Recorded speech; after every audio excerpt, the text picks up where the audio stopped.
नमस्कार व्यूअर्स, मैं हूं डॉक्टर सुमित रावत और मैं हेल्थ से जुड़े हुए वीडियो आपके साथ शेयर करता हूं। हेल्थ से जुड़ी हुई जो लेटेस्ट रिसर्च है, जो लेटेस्ट इन्फॉर्मेशन है, वो सब आपके साथ शेयर करने की कोशिश करता हूं ताकि आपके स्वास्थ्य को लाभ मिल सके।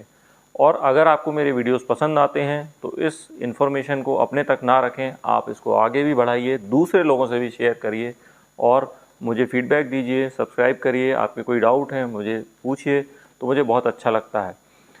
आज मैं बात करने वाला हूँ डेंगू फीवर की। ये जो डेंगू फीवर है, इसमें क्या स्टेजेस होती हैं और इसमें प्लेटलेट का रोल क्या है, कब इसके प्लेटलेट कम होते हैं और हम क्या करें तो प्लेटलेट कम नहीं होंगे या प्लेटलेट कम होने से नुकसान नहीं होगा। तो जो कुछ सावधानियां हैं मैं इसमें बताना चाहूँगा।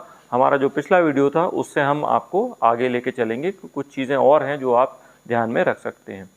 तो सबसे पहले ये देख लेते हैं, डेंगू फीवर जो है आपको मालूम होगा ये एक मच्छर के काटने से होता है और ये मच्छर जो होता है ये दिन में काटता है। ये मच्छर रात में नहीं काटता, ये मच्छर जो है ये दिन में काटता है। और ये जो मच्छर होता है ये एडीज इजिप्शाई करके जो एक मच्छर होता है, एडीज मच्छर, इसके काटने से डेंगू होता है। इस मच्छर के शरीर पे जो होता है, मच्छर पे सफ़ेद सफ़ेद बैंड्स बने होते हैं, तो सफ़ेद सफ़ेद इस पर निशान होती हैं, धारियाँ होती हैं। इस वजह से इसको टाइगर मस्कीटो भी कहा जाता है। ये मच्छर जो होता है आमतौर पे सुबह के टाइम जब आप बाहर निकलते हैं तब काटेगा, या शाम को 5-6 बजे के आसपास ये मच्छर काटता है। अक्सर ये मच्छर जो होता है, जो डार्क प्लेसेस होती हैं, जो काली जगह होती हैं, वहाँ छुप जाता है। तो अपनी घर में जो इस तरह की स्पेसेस क्रिएट ना करें जो डार्क कलर की हों और जहाँ मच्छरों को छुपने को जगह मिले।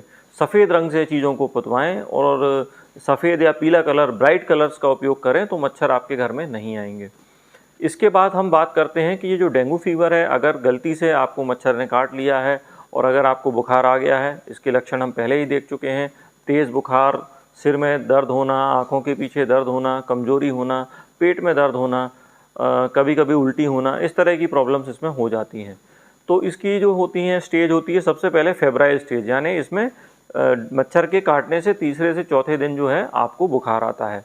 इसमें अगर आप पहले 2-3 दिन में टेस्ट कराएंगे तो टेस्ट जो है वो नेगेटिव आ सकता है। आपकी सीबीसी भी जो आएगी लगभग नॉर्मल आएगी। तो इसमें सीबीसी बार बार कराने की ज़रूरत होती है। और अगर आपने ब्लड टेस्ट कराया है तो पहले 3 दिन में पीसीआर पॉजिटिव आता है, 3 दिन के बाद आपका NS1 एंटीजन पॉजिटिव आ सकता है, चौथे और 5वें दिन से जो मैक एलाइजा टेस्ट होता है, जो IgM टेस्ट होता है, चौथे 5वें दिन के बाद वो टेस्ट पॉजिटिव आता है। तो ये तो हो गई फेब्राइल स्टेज। अब जब 3-4 दिन जो फेब्राइल स्टेज निकल जाती है, इसके बाद आती है एक्यूट इन्फेक्शन की स्टेज। एक्यूट इन्फेक्शन की स्टेज में आपको हाथ पैर में दर्द होगा और जो इस तरह के सिम्टम हैं वो रहेंगे। बहुत कमजोरी आपको महसूस हो सकती है, पेट में दर्द हो सकता है, इसके अलावा उल्टी हो सकती है, खाने पीने में आपका मन नहीं लगेगा, भूख कम हो जाएगी। तो इस तरह की चीज़ें रहेंगी और इस बीच में बुखार आता जाता रहेगा। तो इसमें जो है हमको एसिटामिनोफेन करके होता है या पैरासीटामोल, बस यही लेना होता है। हमको इसमें जो हाई डोज वाली जो एंटी इन्फ्लेमेटरी ड्रग होते हैं जैसे कि आइबुप्रोफेन वगैरह, ये हमको नहीं लेना है, क्योंकि आइबुप्रोफेन जो होता है ये जो प्लेटलेट होते हैं उनके कोagulation को कम करता है। जो एस्पिरिन होता है वो भी क्या करता है, प्लेटलेट की बाइंडिंग को कम करता है। तो अगर प्लेटलेट कम होते हैं तो ब्लीडिंग होने की संभावना बढ़ जाती है। हालांकि इस स्टेज में भी प्लेटलेट कम नहीं होते हैं। अब इसके बाद जो लगभग 5 से 6 दिन हो जाते हैं तो ये जो लास्ट स्टेज आती है, ये स्टेज आती है कॉम्प्लिकेशन की। ये कॉम्प्लिकेशन की स्टेज केवल 5% लोगों में आती है। 95% लोग जो होते हैं ये सिम्टोमेटिक ठीक हो जाते हैं।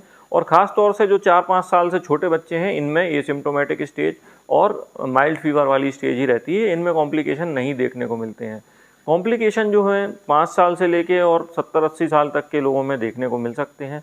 ऐसे लोग जिनको पिछले 1 साल के अंदर डेंगू हुआ है, पिछले 1.5 साल के अंदर डेंगू हुआ है, उनमें कॉम्प्लिकेशन की संभावना और ज़्यादा बढ़ जाती है। तो अगर आपको पिछले साल डेंगू हुआ था तो इस साल ज़्यादा सावधान रहें। अब इसमें बात आती है कि 6वें-7वें दिन हमारे प्लेटलेट कम हो सकते हैं। प्लेटलेट घटते क्रम में आपके जो है लगभग 20,000 तक भी जा सकते हैं। तो प्लेटलेट आप रेगुलर चेक कराएं।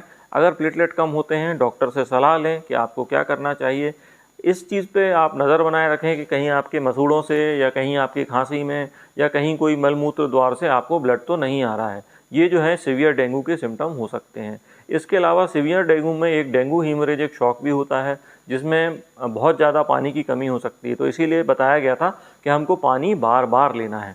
तो ये चीज़ों का आपको ध्यान रखना है। इसके अलावा आप जो पानी ज़्यादा ले रहे हैं, इसके अलावा आप नारियल पानी भी ले सकते हैं। उल्टी अगर हो तो उसको लाइटली ना लें, उल्टी की दवाई कराएं। अगर बहुत बीपी डाउन हो गया है तो मरीज को भर्ती करना ज़रूरी होगा।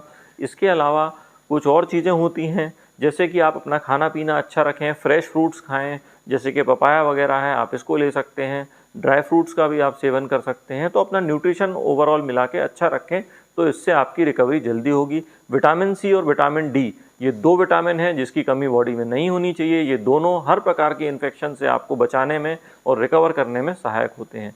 अगर इसके अलावा अगर आपके और भी कोई सवाल हैं, आप मुझसे पूछ सकते हैं। अभी के लिए इतना ही। नमस्कार, थैंक यू वेरी मच।